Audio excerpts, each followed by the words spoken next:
Amigos, estamos de regreso en Redes y Poder.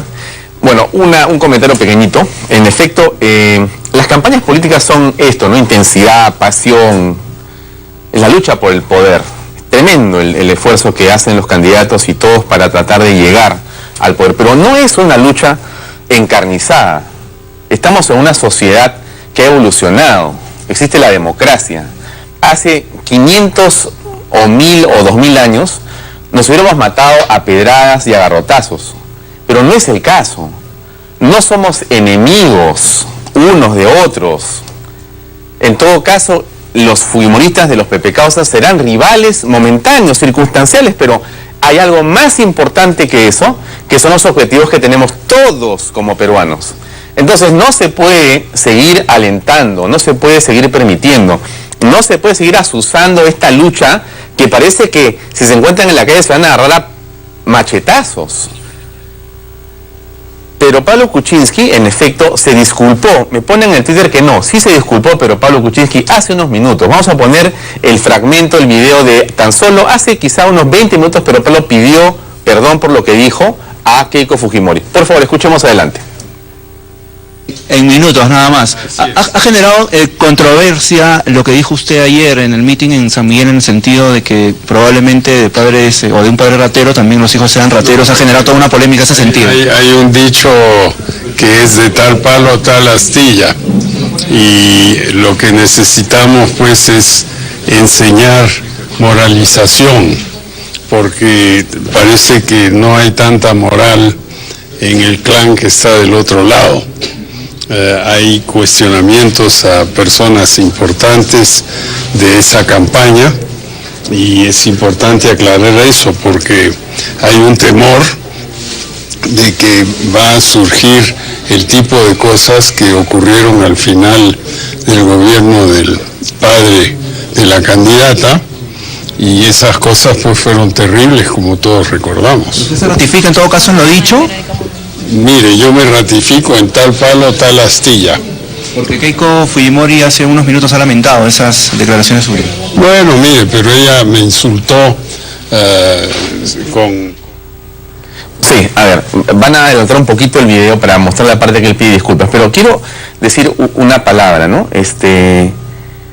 Sí, pero Pablo está molesto, luce molesto, pero Pablo se ha sentido ofendido por lo que le han dicho de él.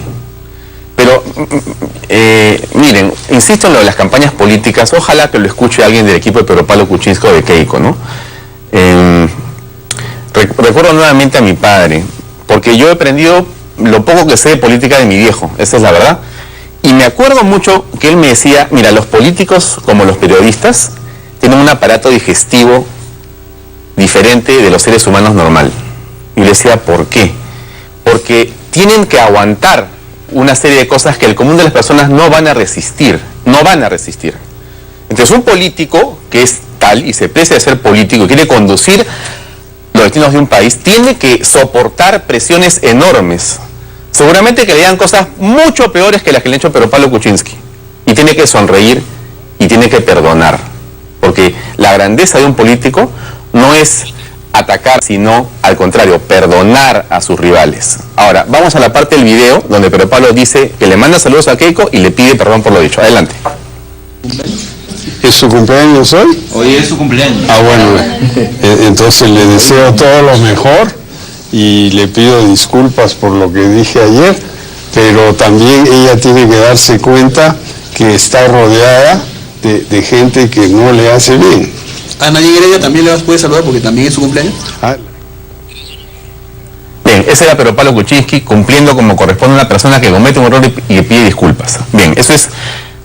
Basta hablar de Pedro Pablo Kuczynski, vamos a hablar ahora y analizar todo este tema con nuestro invitado que está con nosotros acá y que es el señor Hugo Neira, que además es columnista de El Montonero. Hugo, gracias por acompañarnos esta noche. Gracias, Alfonso.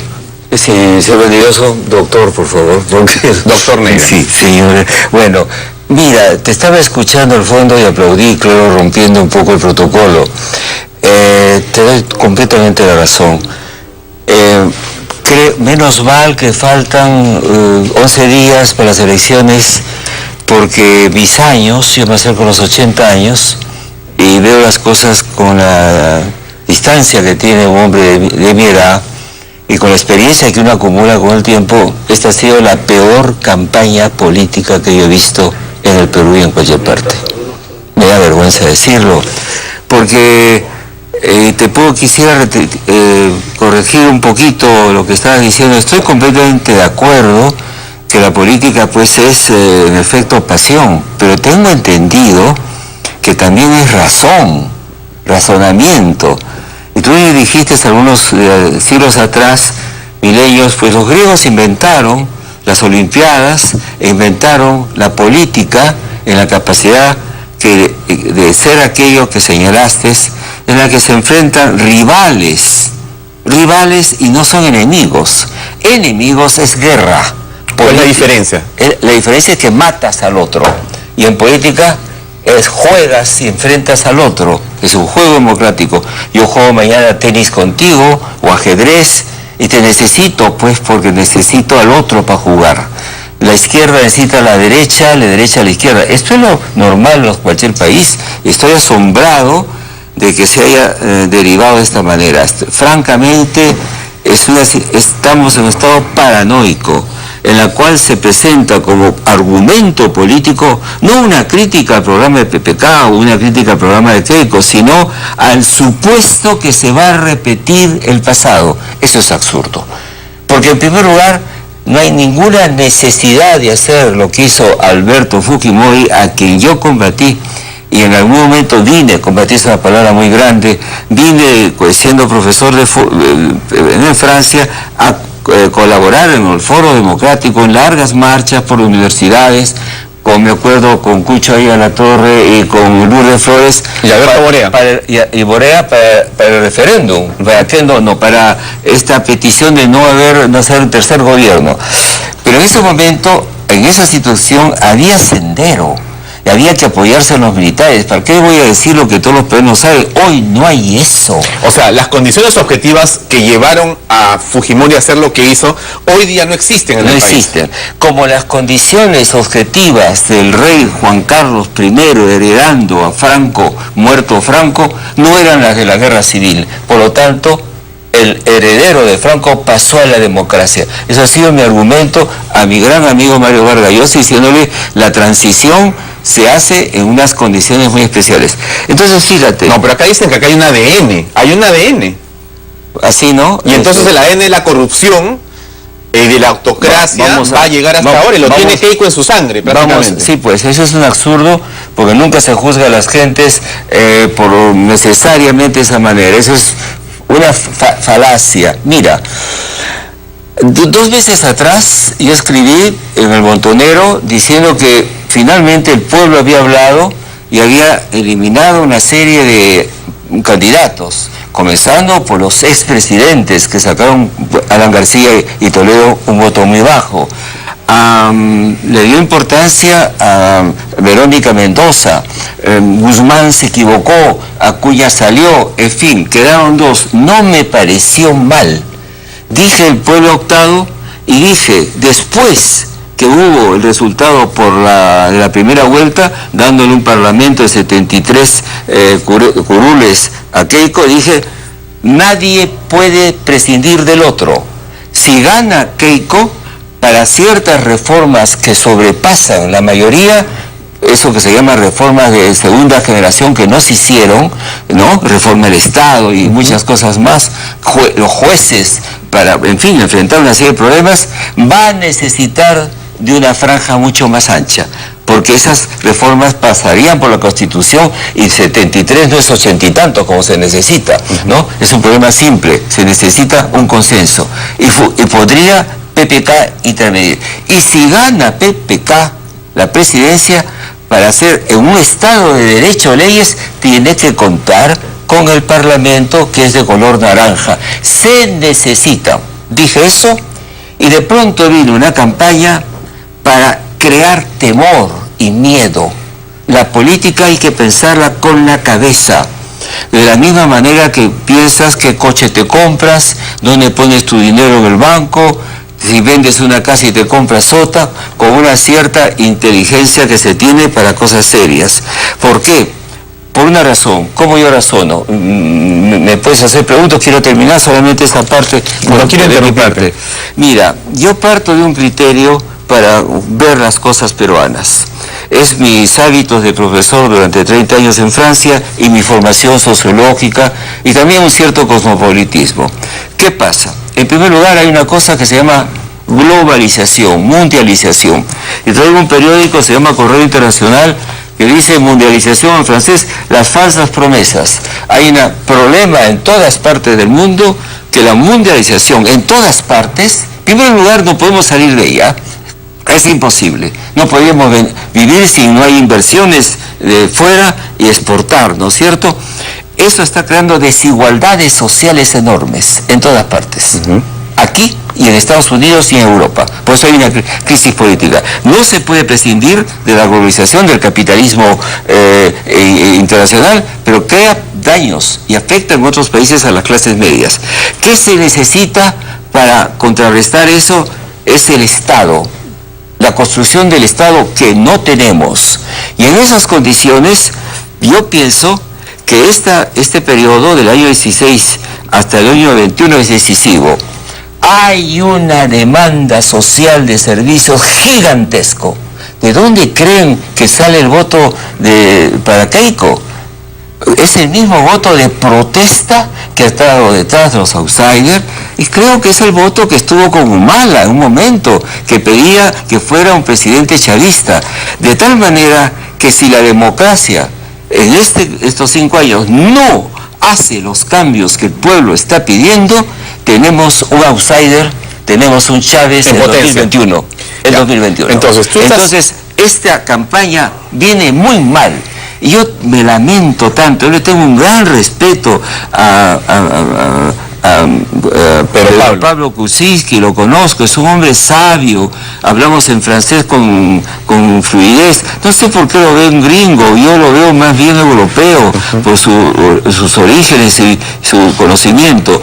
Yo creo que se ha equivocado, francamente, sus consejeros de campaña. Él se presentaba como un hombre de experiencia que la tiene, un hombre mayor, evitaba los dimes y diretes con Keiko y con el otro equipo, y francamente estaba por delante como ha estado hace un cierto momento. Pero te digo una cosa, Hugo, para interrumpirte.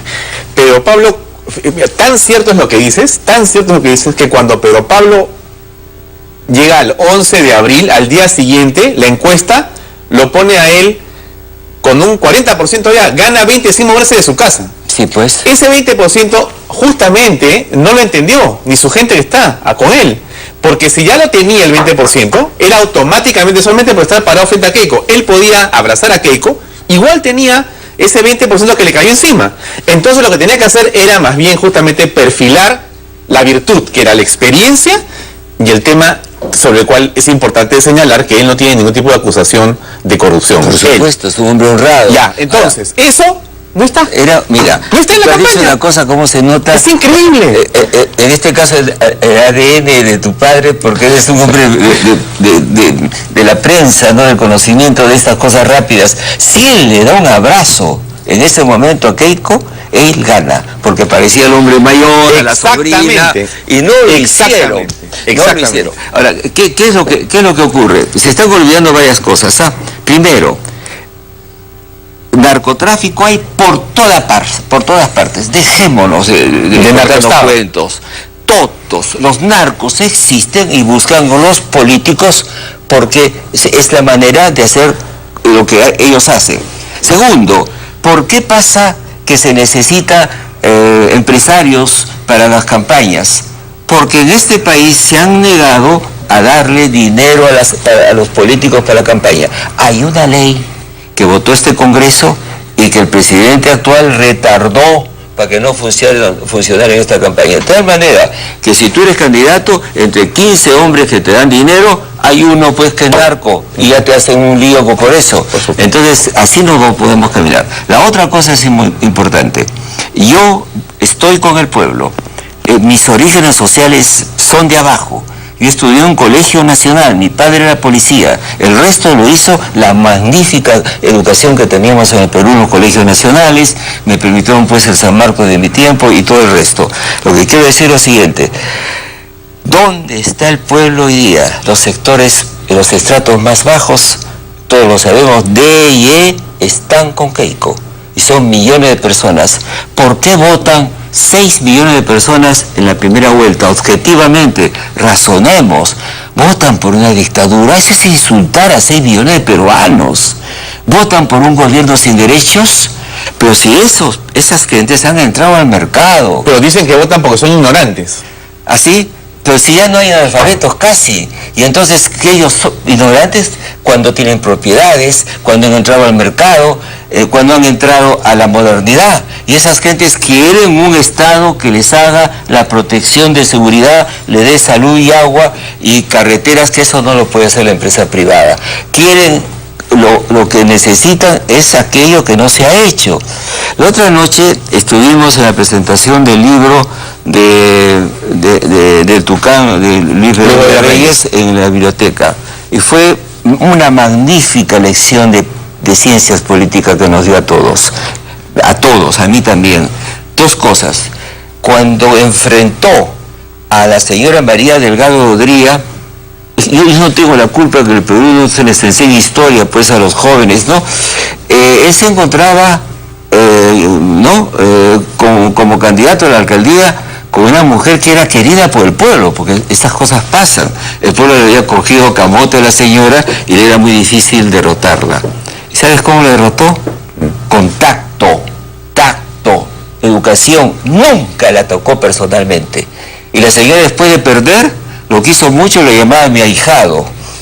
Ejemplo que se gana más con cortesía y con buenas maneras en democracia que con injurias. Y la otra cosa que me sorprendió a todos, que de pronto él se puso en estadista y dijo: aquí está la Constitución, artículo tal, es obligatorio y pertinente que el Ejecutivo se ocupe de salud, de educación, de carreteras y de protección.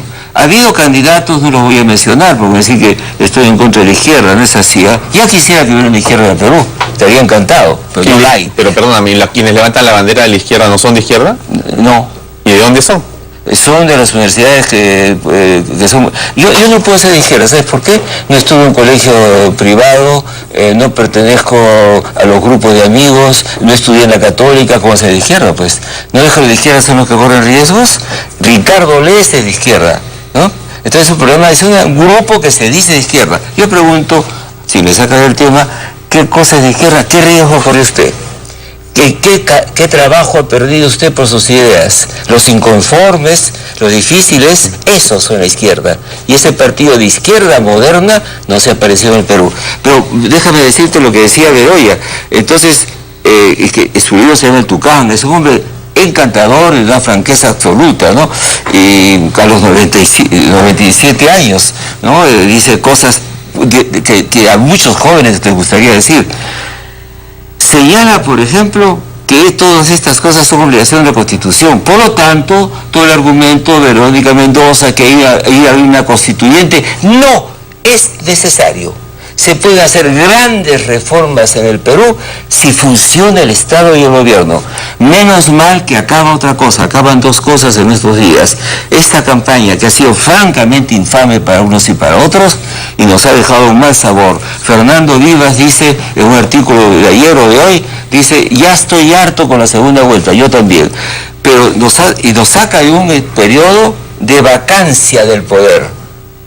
Ha habido 5 años perdidos en que no se han hecho muchas cosas, porque todo eso se pudo hacer si se tenía decisión. Yo pregunto, ¿qué tiene Keiko? Tiene bancada. Qué interesante.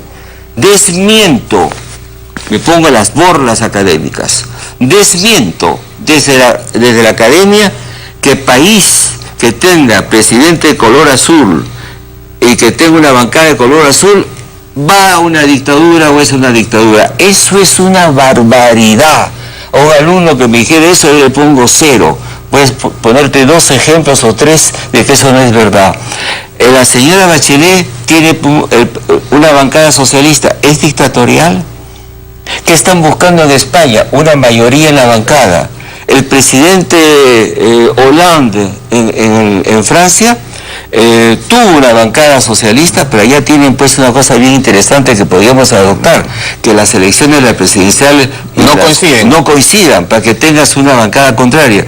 Como vino con una bancada socialista, hizo una cantidad de cosas rápidas antes que se terminara. Vino a las elecciones y el pueblo le puso una bancada de derecha, y entonces lo frenó. Pero nunca hay 26 países en el mundo que tienen democráticos. Partido, el presidente y el parlamento coinciden. ¿Por qué? Por eso es una cosa elementalísima. Si tú eres presidente y yo soy Congreso, tú quieres hacer Estado de Derecho. ¿Qué haces? Un proyecto y me lo envías, pues no lo impones. No es un decreto de urgencia, me lo impones y el Congreso lo ve. Para hacer leyes tiene que haber mayoría, es un regalo de los dioses. ¿Qué está premiando a Keiko? Hasta donde yo sepa, va puntera. ¿Qué está premiando? Que ha trabajado políticamente 5 años, ha recorrido el Perú en contactos, y eso le da pues un capital de información extraordinario. Yo no podría, ni yo, ni ningún universitario, ni sociólogo, ningún antropólogo, porque nuestras universidades no nos pagan viajes para averiguar cosas, competir con una persona que ha recogido toda esa demanda. A mí lo que me preocupa es que le tiren el tablero por la cabeza. ¿Cómo es eso? Por ejemplo, que se consiga de alguna manera que pierda, y entonces, fíjate, ya sería la segunda vez, pongamos el caso que PPK gane. De mala manera, la gente se asusta, cae en estas falacias de que hay que crear un nuevo poder contra el otro. Eso es absurdo. Como digo, no funciona. Me viene a la memoria, 17 años hubo en Colombia un parlamento conservador. O sea, cambiaban los presidentes, de vez en cuando había un conservador, y nadie se asustó.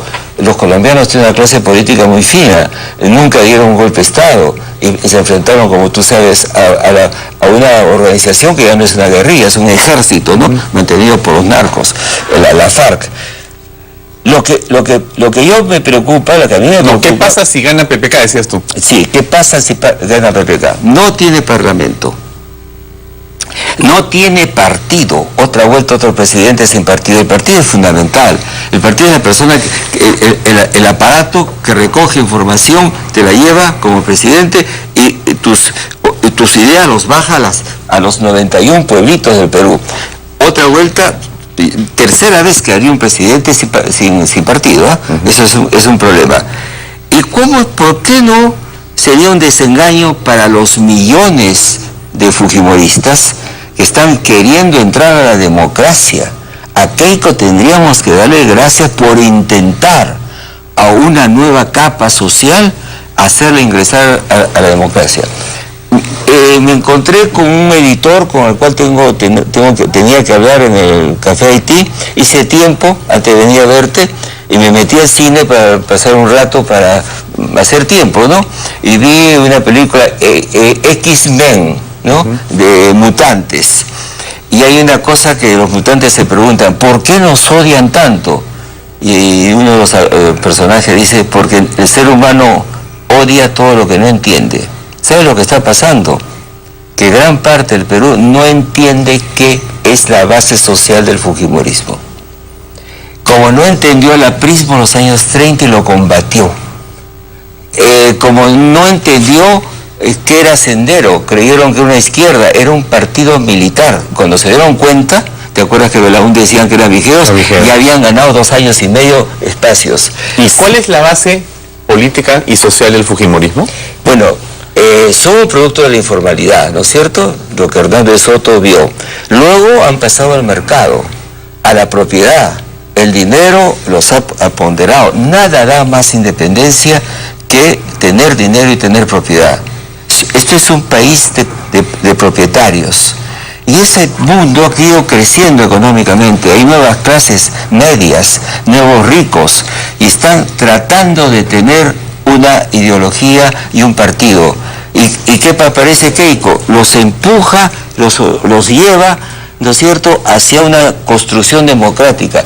Es que ella ha estado, pregunto, yo no lo sé, Tú me lo puedes decir, ¿es que ha estado intrigando con los militares para un golpe? No, ha estado formando un partido democrático, un partido político. Eso se llama capitalismo popular. Es la frase que puede caber mejor para describir lo que pasa en ese segmento de la población que quiere emprender y salir y surgir. Yo creo que encontré una frase estupenda de una antropóloga que le preguntaron en Estados Unidos, ¿y qué son las comunidades campesinas el día de hoy? Porque no son las comunidades tradicionales. Ella dijo, es una realidad sin teoría. Esta es una realidad nueva sin teoría. Entonces, tenemos que entenderla, pero lo que está claro es que han irrumpido en la vida peruana, son pragmáticos, son nuevos, y ni la izquierda, amigos de izquierda que he hecho algunas observaciones, ni los apristas han trabajado esas clases sociales nuevas. No es la primera vez que nos pasa que hay cosas nuevas, ¿no? Vargas Llosa se presentó, no lo esperábamos, Toledo también, y surgen cosas nuevas. Sendero no surgió de la nada de una universidad y nos sorprenden. Entonces la antropología y la sociología están retrasada de esta sociedad que crea emergencias y cosas nuevas. Es saludable que se forme un partido político. Entonces es saludable que se trate de entrar al hecho legítimo de ganar las elecciones. Entonces es saludable que aparezca un partido tal vez de derecha. Mi gran preocupación es la siguiente: ganó la derecha, como dicen algunos, el pueblo votó a favor del sistema. Bueno, no quieren cambiar el sistema, porque el sistema los ha hecho entrar. Por favor, este país se ha pasado el año 90 de $840 a 4.000.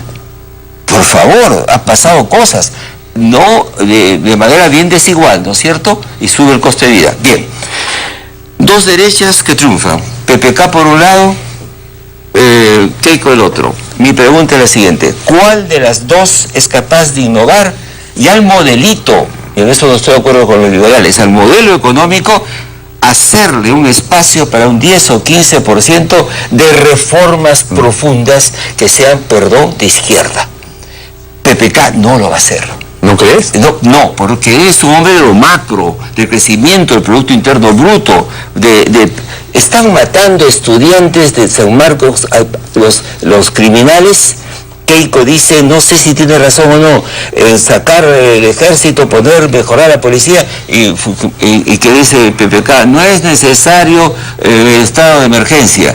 Francamente, él no es la primera vez que hace política personal, de hacer política no como un gran ministro, es un gran ministro. Yo creo que en la lectura de las fuerzas económicas que han apoyado a PPK, no está la lectura de esa enorme presión social que se ha manifestado no solo con la marcha contra las mineras, sino enviándonos hace años outsider. ¿Qué cosa es Guzmán? ¿Qué cosa es Acuña? ¿Qué cosa es Barnechea, que estuvo? ¿Qué cosa es Verónica? El grito desesperado del pueblo, decirle, acá estoy, hagan cambios, que nos toquen a nosotros, luz y agua, y eso pues requiere una modificación completamente del modelo. Sin salirnos de la economía liberal se pueden hacer programas sociales. ¿Quién encarna eso? Este es un país de jóvenes, hay una joven. Este es un país de mujeres, hay una mujer. Es un país de innovación, hay una mujer que se ha educado en Estados Unidos. Y a eso les parece, le crean un cuco para asustar a la gente cuando podemos llegar en una situación mejor. Al contrario, yo quisiera un buen gobierno de Keiko para que el APRA tenga como partido socialdemócrata fuerza para reconvertirse y para que la izquierda moderna aparezca en el Perú. Tienen ellos que reconstruirse, hacer su ayuntamiento a ambas fuerzas, porque no tienen cholos, no tienen la gente de abajo, y eso lo tiene Keiko. ¿Por qué? Porque ha cogido la técnica del padre, pues va, se sienta con ellos y habla, se escucha en directo. Cosa de antropólogo, pues, ¿no? Y el pueblo lo escucha. El pueblo sabe por quién vota y yo estoy con el pueblo. Me parece que viene al contrario un gran cambio. Yo creo que PPK es una persona racional, responsable, ha cometido, su equipo lo ha llevado a errores, ¿no? Nadie gana. Como tú les estabas diciendo, no te quiero echar un piropo, pero es verdad. Esta es una cátedra a la política, enseñar cómo se discute no solamente actuadamente, sino civilizadamente, respetando al otro, dándole la mano después, porque nadie tiene el privilegio o el monopolio de la verdad. Entonces necesitas que exista la oposición. Por supuesto. Entonces yo creo que es un gran momento, vamos a pasar por este mal rato, porque ha sido francamente espeluznante las cosas que han pasado durante este tiempo. Hasta lo de la DEA es una cosa impresionante, ¿no? Hugo, el tiempo lamentablemente Sí, te se va agradezco mucho terminando y a veces las mejores entrevistas son las donde uno no pregunta, sino sabe escuchar. Y estoy seguro que las personas han disfrutado de lo que tú has dicho, has hecho reflexiones que creo que son muy profundas. Ojalá que los peruanos que nos han escuchado esta noche hayan sabido extraer la reflexión. Una sola frase que me importa a mí. Yo no estoy en los partidos, ni las ideologías, ¿no? Soy un profesor universitario. La gobernabilidad. Mi pregunta es, ¿quién va a gobernar mejor para este país que es mi país? ¿Quién va a ser la mejor opción? ¿No? Y siempre hay un mal menor y un mal mayor. No creo que Keiko sea una especie de vampiro que va a saltar a la garganta a todo el mundo. Eso es una barbaridad. Ni PPK, yo creo que es un hombre político muy importante, absolutamente, y hay que guardarlo y no maltratarlo. De ninguna manera, por supuesto que sí. Muy bien, gracias. Muchas Hugo. gracias a ti. Amigos, esa es la gran pregunta que deja Hugo para usted esta noche. ¿Quién va a gobernar mejor? La respuesta la tendrá usted que dar el 5 de junio en el Ánfora. Votará en libertad y elegirá cuál de las opciones es la mejor para el país para los próximos 5 años. Ahí terminamos. Gracias por acompañarnos. Mañana estamos con ustedes a las 8 en punto en una nueva edición de Redes y Poder. Muy buenas noches.